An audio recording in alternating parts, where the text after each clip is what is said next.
Bebop is a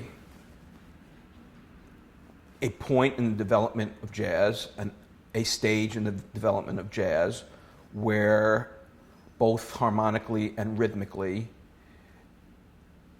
it is an advancement in sophistication in mainly rhythmic and harmonic sophistication from what came before. So what came before Bird, just in terms of alto players, or what came before Bud Powell in terms of piano players, or what came before Max Roach or Charles Mingus, was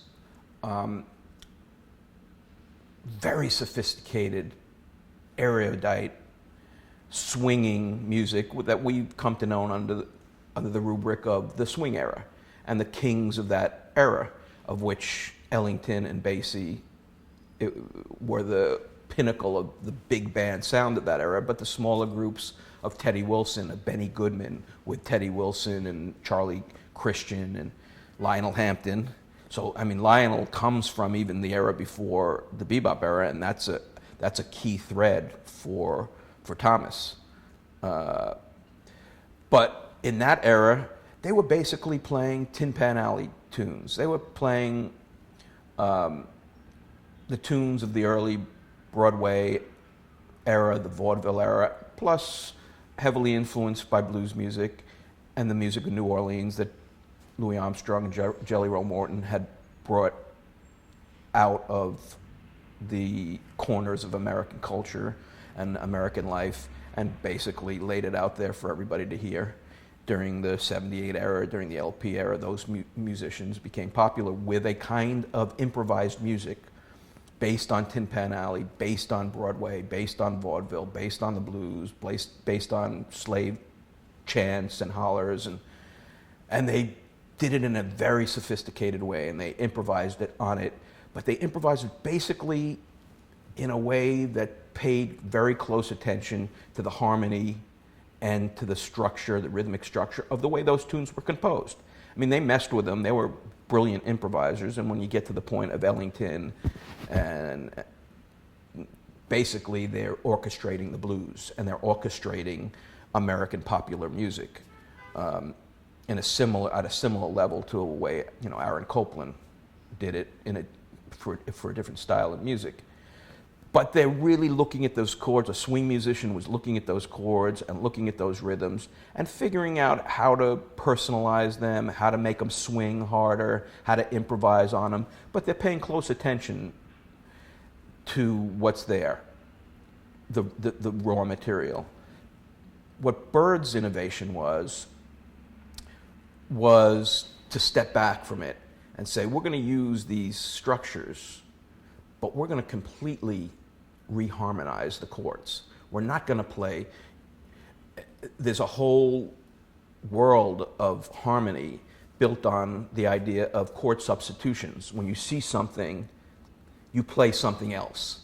You play something else related to it, and it's even more than inversions. You don't just invert the notes, but actually, people like Parker figured out what classical musicians for their own way, and other musicians have known for centuries, that you can reharmonize chords and they can serve the same purpose as the original chord serves, as long as you then take that same logic and use it for the rest of the statement that you're trying to make.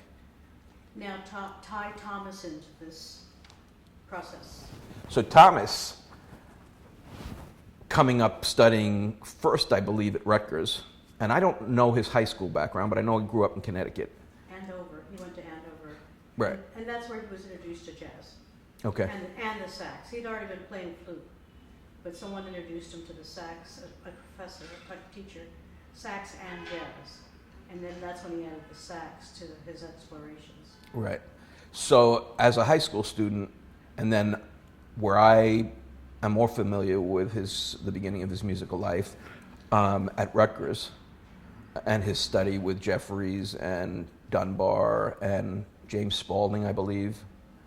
I don't know if you've interviewed Spaulding, but he's still around. It'd be interesting to get his take on the... I've been trying to reach him. Yeah. But so Thomas had a foundation because those guys would not let you get out of their class without knowing the basic harmonies from the very beginning of jazz, and the rhythmic language, and also the source material, all those tunes.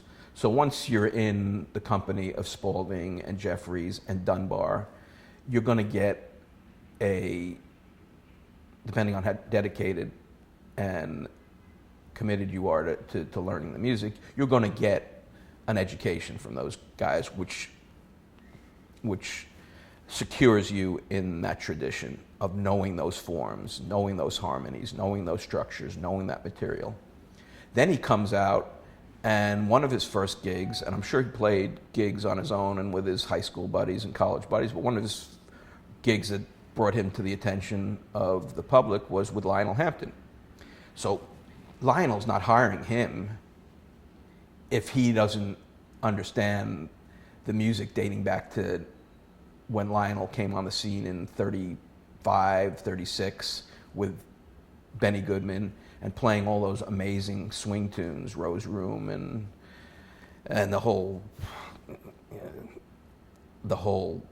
great Benny Goodman book, which is really some of the, especially with Charlie Christian and Teddy Wilson, some of the most swinging music ever.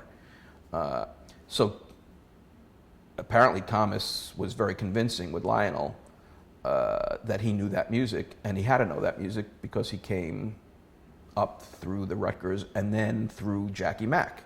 And you certainly don't get through Jackie Mack, regardless of how modern Jackie is and how different Jackie's conception of not only swing music, but bebop music, but then post-bebop music, which Jackie was a past master at deconstructing that music. So having come through that education in the course of 7, 8, 10 years, whatever it was, from his high school years to when he was studying at the Hart School, he had been grounded in swing and bebop. And then he ends up on Lionel Hampton's bandstand, and I think he played with Lionel for 6 years, maybe somewhere between 5 and 7 years he played with Lionel. And by that point, not only playing the music, which is primary, but being around Lionel, you learn it from the inside out. I mean, every nuance of that music, why it happened, how it happened, who was making it happen, what Lionel's contribution was, what Teddy was bringing to the music, what Charlie Christian was bringing to it. And during that period, from especially the 1939, 1940, when Charlie was in the band, that band really bordered on the swing to bebop transition. I mean, it didn't actually happen in earnest for another 2 years when Bud and Bird started to hear what people like Bostic were doing and all the other people that those guys were playing with back in Kansas City and Oklahoma, and people were messing with the music under the radar that we didn't even know about. But it was that 39-40, Benny Goodman, Lionel Hampton, Teddy Wilson, Charlie Christian, Gene Krupa, Ziggy Elman band that actually began to awaken in the ears of the public especially, but in musicians like Bird, to say, hey, I can take this music and we can screw around with the rhythms. We can make the eighth note the foundation of the music instead of the quarter note the foundation of the music. We can make minor diminished chords the harmonic basis of this music. It doesn't have to be exactly how these guys played it, and those guys were just playing it more coherently. I mean, if you heard the originals and then you heard Benny Goodman play it, you knew what tune they were playing. And Bird said, hey, why, it doesn't have to be that. We can take, this is just great musical information. We can take that great musical information and do something else with it.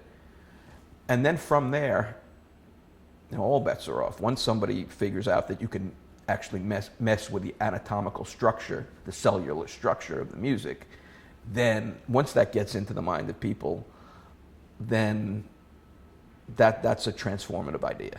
That's a revolutionary idea.